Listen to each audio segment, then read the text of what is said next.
غمگین نشید اوچه جون.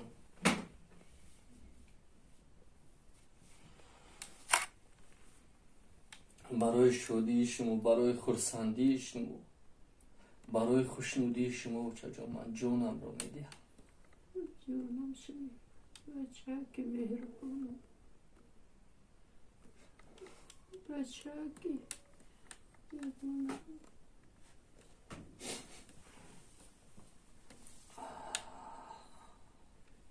دل جونم، حیاتم، زندگی. خدا عمرک ده عمر او کنه. ده حق همه دو کنید اوچه جون، ده حق همه دو کنید.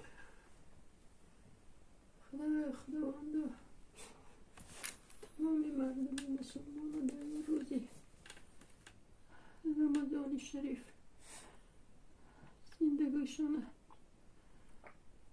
خوش خورم بگردونه. خدا پدر و مادر فرزند کاشون بیاسونه. میخوام که تمام پدر و مادر فرزند کاشون تو بری مهربان باشد. خدا عمر کوی همشون دراز کنه بچه جون. به حق مسافران دو کنید. خدایا مسافرایی که در غربی هستن ساق سلامت به نزد پدر و مادر فش توار و اولادشون به نزد فرزندکاشون گشته